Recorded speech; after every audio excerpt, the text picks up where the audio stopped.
20. So, hi Frank, we said we're going to talk about imagining that we, either of us, both of us, are C-suite within an organization. We want to enroll our colleagues, our team in compassion, and we're going to have a conversation about exploring how we will do that. So let me open it up to you to start with. What are your thoughts on this? Well, I guess if it was my organization, I mean, there's a couple of ways of looking at this. If it was my organization and someone was approaching me and explaining to me how I could enroll compassion into my organization, I guess one of the first things I want to know is what the benefits of doing that is. And you know, as a business person, I'd be coming at it from the point of view of how does it affect the bottom line, then that would be a starting point for a conversation about compassion, I guess. But there's also the aspect of whether or not that person is a compassionate person in the first place. Because as we know, the people at the top, their personalities, their charisma kind of cascades down the organization. If you've got somebody, I've worked in an organization where the guy at the top was ruthless. You know, he didn't suffer fools gladly. It was just work, money, work, and that kind of flowed down the organization. And so it's very difficult to introduce compassion, say halfway down the organization. Somehow we've got to convince the guy at the top. Yeah. So exactly. So let's say, as you said, you're a CEO, or let's say I am a CEO. And as we're talking, I'm reminded of a past CEO of LinkedIn, okay, who, in his own words, and he's all over the internet saying that, he has since done an awful lot for LinkedIn in terms of helping it grow. But he would have an American, so he would have used the word jerk or the equivalent to describe himself. Yeah. And he was really not quite a ruthless, unkind, unsupportive leader. But he adopted compassion for himself and spread it through the organization. And that really impacted the results within the organization, the financial results, the growth results, and if they measured the kind of mental health and productivity and happiness of those within the organization.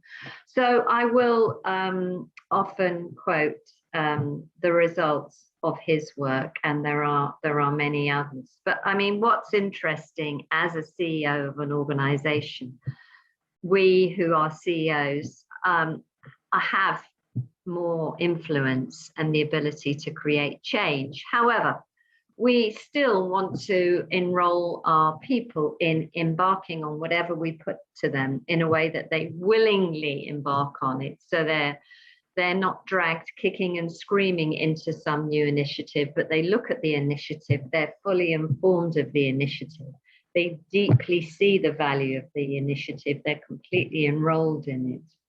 So that's what I want to see in my organization, that people are, and my job, if you like, as a CEO, the way I see it, is to present any concept, but let's look at compassion in this context as something that becomes, if you like, the irresistible offer, something that everybody wants to engage in because they see, let's say, not just the business benefits, but alongside that, the personal benefits and how that impacts on their, if you like, relationship with themselves, their personal relationships, as well as their business relationships. Wondering what you thought.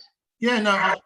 If you came to me with that argument, I would be pretty convinced. But what I was be more interested in is the evidence that other organizations have tried this, and you can show that, that there has been an increase in productivity or increase in terms of revenue, whatever, as a result of this initiative. Yeah, I'm all in. I'll buy into that. I think that's where the battle is convincing CEOs that this is not only a good thing.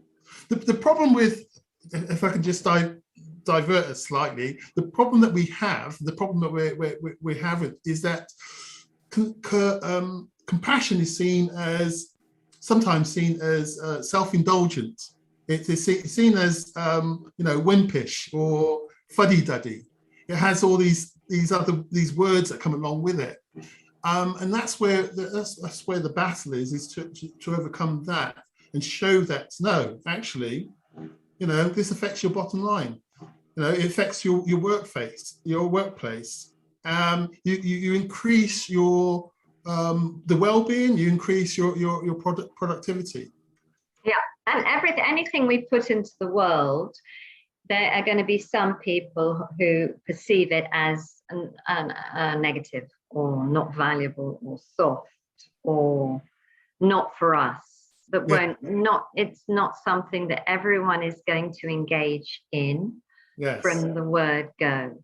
Yeah. So it is our job as those who have a bias in that particular area to educate and enroll.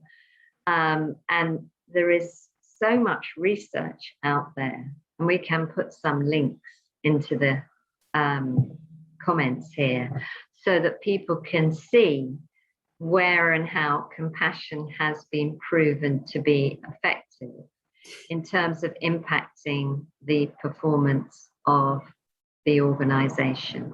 So I'm aware we've got a couple of minutes left for this conversation. Anything more that you would like to say?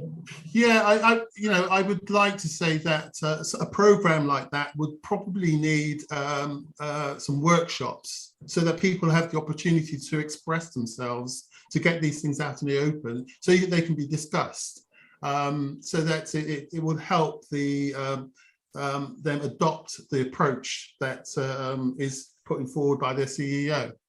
So I think workshops, discussions with people, getting to people, showing them how powerful the compassion can be.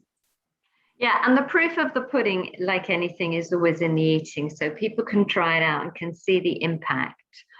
I'm all about compassionate leadership, compassionate workshops, and compassionate well-being. So I'm quite comprehensive, and I know you have your compassionate work. So we'll talk more about spreading the word within organizations, but this has been really valuable, and thank you. Really appreciated this chat. No, thank you very much.